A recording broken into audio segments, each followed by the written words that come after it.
Step into Justice Insight Cam. We provide an objective look at real-life law enforcement encounters caught on bodycam. Going beyond the surface, we dissect the legalities, the truth, and the educational aspects of every situation. Let's uncover the reality of policing. Stay down. I told you to stay down. I am not resisting. You walk in here dressed like that expecting special treatment. I don't care how many medals you have. A uniform doesn't change the rules. My identification is valid. At 6:14 p.m. on a Sunday evening inside Atlanta's Hartsfield-Jackson International Airport, a black man in navy dress blues moved through the civilian terminal alone. His name was Senior Chief Darnell Owe. He was 38 years old, an active duty Navy SEAL with more than 16 years in special operations. Less than 72 hours earlier, he had been emergency evacuated from a covert operation inside Iranian territory. The details of that mission would never be made public. What was visible were the marks it had left on him: a bandaged right hand, a sutured cut above his left eyebrow, eyes that hadn't closed in over 40 hours. He carried a duffel bag on one shoulder and a sealed military dossier under his arm, stamped with Department of Defense classification markings. He had been rerouted through Atlanta on a military transport connection and directed through the civilian terminal to catch a flight to Naval Station Norfolk, where a classified debrief was waiting. The terminal was busy with the usual Sunday evening crowd, families returning from vacations, business travelers on red-eyes, flight crews moving between gates. Owe moved through them with a steady, controlled posture of a man trained to function under conditions that would break most people. His pace was even, his eyes forward, his uniform pressed despite everything he had been through. The ribbons on his chest told a story most people in that terminal couldn't begin to understand. Officer Craig Bellingham stood near the gate. He was a wounded serviceman trying to get from one gate to another inside his own country. He only wanted to make his flight. Officer Craig Bellingham stood near the international arrivals corridor, coffee in one hand and his radio clipped to his shoulder. He was 42 years old and had been with the Atlanta Airport Police Department for 16 years. In that time, 31 complaints had been filed against him, overwhelmingly by Black and Latino travelers, citing excessive questioning, unnecessary paytowns, and aggressive detentions that led nowhere. Every single complaint had been investigated internally and cleared.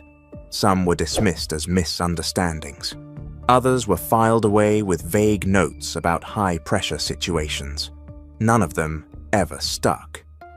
Among certain colleagues, Bellingham had earned the nickname the Gatekeeper.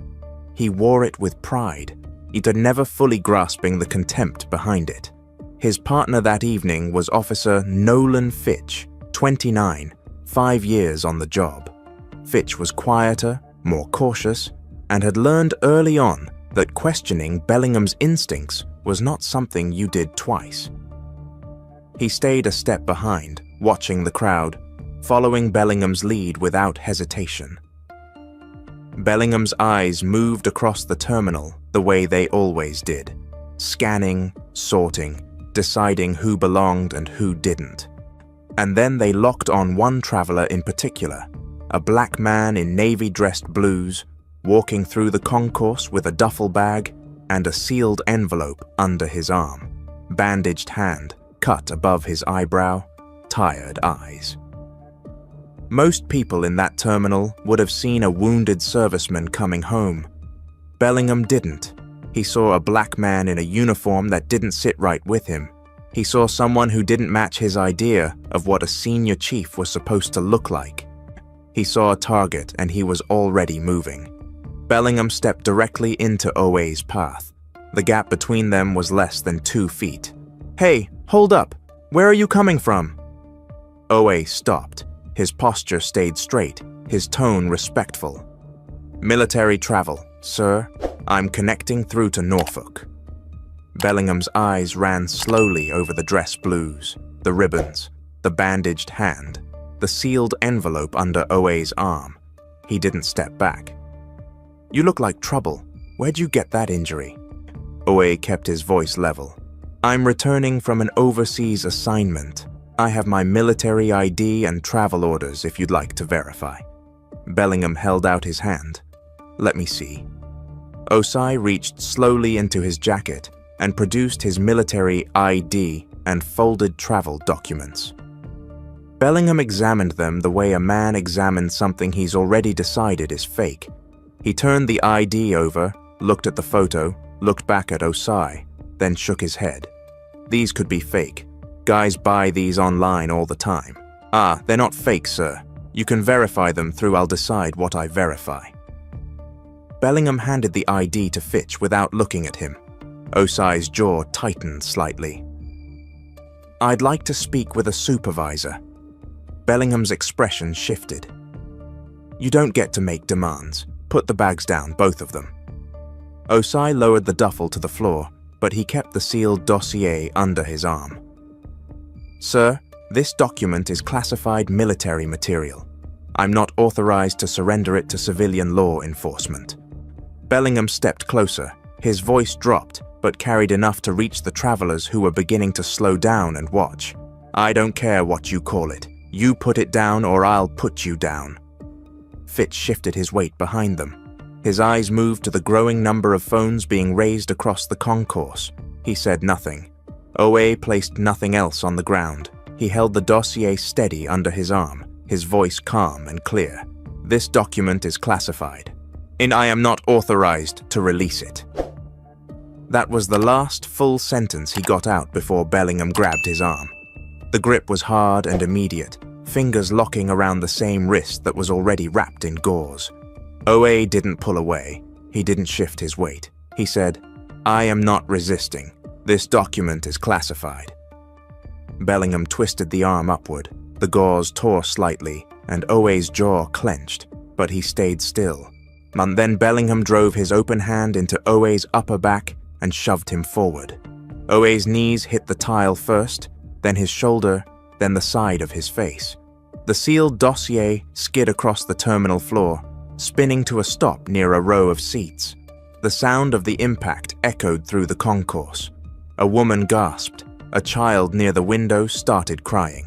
Fitch moved in fast and pinned Owe's legs to the floor. Then Bellingham dropped the knee between his shoulder blades and yanked both arms behind his back. The bandage on Owe's hand tore open completely. Blood smeared across the white tile. "Stop resisting," Bellingham shouted. "I have not moved," Owe said. His cheek was pressed flat to the floor. His breathing was controlled. "You're on camera." Bellingham leaned close. The body cam on his chest was blinking red. It picked up every word. "Guys like you always have a story, or uniform doesn't make you somebody." The concourse had gone still. A wall of phones surrounded them. A retired Marine colonel in a veteran's cap stepped forward, his voice hard. "That man is in a Navy uniform. Let him go now." A young woman near the gate had her phone raised at arm's length live streaming.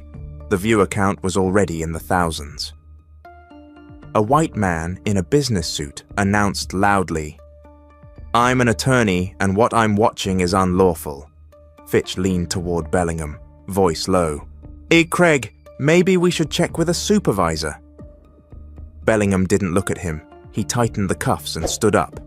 Airport Police Sergeant Vanessa Traz came around the corner of Concourse B at a fast walk, drawn by the radio call Belle Bellingham had put out, and the sound of raised voices carrying down the terminal.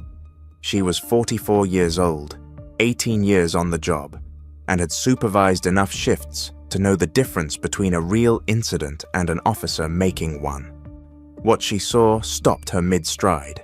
A black man in full Navy dress blues was face down on the terminal floor, blood on the tile beneath his hand, cuffs on his wrists, a knee mark still visible on the back of his jacket, 2 officers standing over him, and a sealed military dossier lying 10 feet away on the ground near a row of plastic seats. classification markings facing up for anyone to see. Traz moved fast. She stepped between Bellingham and the crowd, looked down at Owe, then back at Bellingham. Get him up now. Bellingham didn't move. He's non-compliant, crouched slightly and picked up the military ID that Fitch was still holding. She read the name, the rank, the unit. Senior Chief Petty Officer, Naval Special Warfare. She stood slowly and looked Bellingham directly in the eyes. Her voice dropped low enough that only he and Fitch could hear. Craig, do you have any idea what you've done? Bellingham's jaw tightened. He was, take the cuffs off now. Bellingham didn't move. Traz didn't blink. That was not a request, officer. Fitch stepped forward and removed the cuffs. Owe rose slowly from the tile. His right hand was bleeding freely now, the bandage torn away completely. The cut above his eyebrow had reopened. He flexed his fingers, wincing, and looked at Traz. She met his eyes. Senior Chief, I'm Sergeant Traz. I'm calling medical and my commanding officer right now. She walked to the dossier. On an active duty Special Operations Service, an active duty Special Operations Service member, and classified military documents. Traz walked Owe down a side corridor and into a small conference room used for internal briefings. She offered him water and a chair. He took both. His posture was still straight, but the exhaustion was pulling at him now. In 40+ hours without sleep, a reopened wound, and the adrenaline beginning to drain from his system. Airport Chief Julius Pratt arrived within minutes. He was in his late 50s, calm, deliberate, and the moment he stepped into the room and saw the classification markings on the sealed dossier, his expression changed. He picked up the phone and dialed the Department of Defense liaison number. The call lasted less than 3 minutes. His voice was tight the entire time. Yes, sir. Arts Active Duty Naval Special Warfare. Classified material was on the floor of a public terminal. Body cam was rolling. He hung up and looked at Traz. Within 20 minutes, 2 men in civilian suits walked through the terminal without stopping at any checkpoint. One was from NCIS. The other carried credentials from the Defense Intelligence Agency. They secured the dossier first, then they asked to see the body cam footage. The playback began in a closed room down the hall. It showed everything. The unprovoked stop, the profiling language, the refusal to accept valid military identification, the grab, the twist, the shove, the sound of Owe's body hitting the floor, the blood, the knee, and then the voice. Clear and unmistakable. Guys like you always have a story. Uniform doesn't make you somebody. It also showed the classified dossier skidding across a public terminal floor, visible to every camera and phone in the concourse. A potential intelligence breach caused entirely by one officer's decision to put a decorated serviceman on the ground. The DIA officer stepped out of the room and made a single phone call. His voice was flat. We have a compromised asset situation and an assault on an active operator. Initiate federal jurisdiction. He hung up and walked back inside. Pratt looked at Traz. Pull Bellingham and Fitch off duty immediately. Radios, weapons, badges, body cams, everything. The NCIS agent added without looking up from the screen. And nobody talks to them before we do. A federal attorney reviewing the footage in Washington that same hour said it plainly. This isn't misconduct. This is a federal crime on at least 4 counts. By the time the sun set over Atlanta that evening, the live stream from the terminal had crossed 2 million views and was still climbing. The young woman who had started recording near the gate had not stopped. Her footage showed everything from a civilian angle. The shove, the blood, the cuffs, the crowd's reaction, and the moment Traz arrived and shut it down. News outlets began calling the airport's communications office before the body cam footage had even finished its first internal review. Local affiliates ran the story at 10 o'clock. Cable networks picked it up by midnight. By morning, it was national. The Pentagon released a formal statement within hours. It was unusually fast and unusually blunt. You're an active duty senior chief petty officer returning from a classified overseas operation was subjected to racially motivated assault by civilian law enforcement. The Department of Defense is cooperating fully with federal authorities and will ensure full accountability. In Washington, behind closed doors, the language was not diplomatic. A senior defense official stood before a room of JAG attorneys and investigators and said what the press release could not. He was evacuated under fire from a hostile nation. He survived what most people in this building will never have to face, and then he got his face put on the floor of an American airport because of the color of his skin. This ends careers. This ends freedom. There was no discussion after that. Only action. The Department of Justice Civil Rights Division opened a formal investigation. Homeland Security's Office of Inspector General launched a parallel inquiry into airport police operations at Hartsfield-Jackson. NCIS formally assumed control of the criminal investigation, pulling jurisdiction from local authorities entirely. That same night, Senior Chief Darnell Owe sat in a quiet room at the airport and gave his full statement to a federal agent. His voice was steady. His recollection was precise. He described every word Bellingham had said, every point of physical contact, in every second of the encounter from the first step to the last cuff. The agent listened without interrupting. When Owe finished, the agent closed his notebook and said, "That's one of the clearest statements I've ever taken." O nodded once. "I was trained to remember details under pressure." Officer Craig Bellingham was placed on unpaid suspension the following morning. His badge was collected. His firearm was secured. His access card was deactivated. He was told not to contact any member of the department or any party involved in the investigation. He drove home in silence.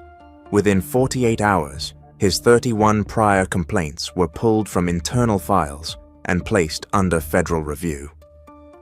What the department had spent 14 years dismissing, the federal government began examining in detail, and then the victims started coming forward.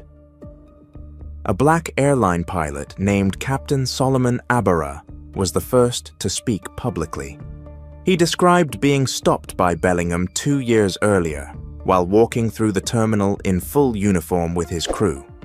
Bellingham had detained him for 45 minutes, questioning whether his credentials were real, refusing to contact the airline for verification, and only releasing him after a gate supervisor intervened. Abra said he had filed a complaint. It was marked resolved with no action taken. A Latino TSA supervisor named Hector Padilla came forward next. He described being accused by Bellingham of trespassing inside the terminal where he had worked for 9 years. Bellingham had demanded his employee badge, called it suspicious, and threatened to have him escorted out. Padilla had filed a formal grievance. It disappeared into the same internal system that had swallowed every other complaint. Then came a black mother named Simone Achebe. She had been traveling alone with her 8-month-old son when Bellingham pulled her aside for a random search.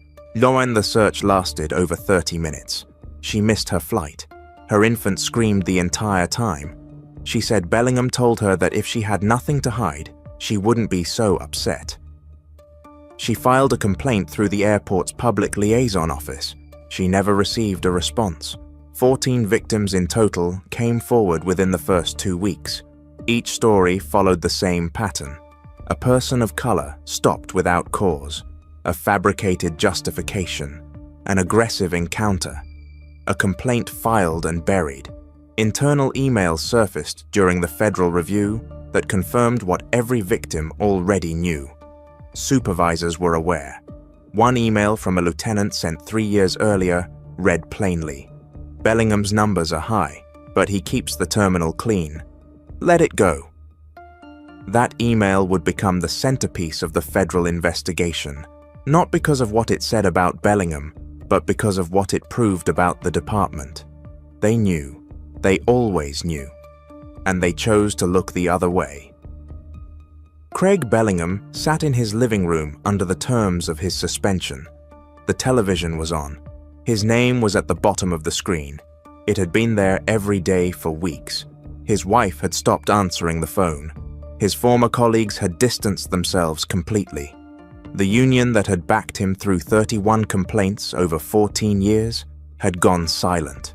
No statement, no legal fund, nothing. Every day, new coverage surfaced. In another prior victim interview, another legal expert breaking down the body cam footage frame by frame, another segment about the classified dossier that slid across a public terminal floor because one officer decided a black man in dress blues didn't look right. Outside the federal courthouse, protesters gathered with enlarged stills from the body cam footage. Bellingham's knee on Owe's back, the blood on the tile, the dossier on the ground, with classification markings visible. Inside, attorneys prepared for what analysts were calling one of the most clear-cut federal civil rights cases in recent memory. The Pentagon had not withdrawn its statement. Federal monitors were already assigned to the airport police department before a verdict had been reached. Owe had not spoken publicly since his statement to NCIS. He had returned to limited duty at Naval Special Warfare Command. His commanding officer had made clear the Navy considered the matter far from resolved. The body cam footage had crossed 30 million views. It had been entered into federal evidence.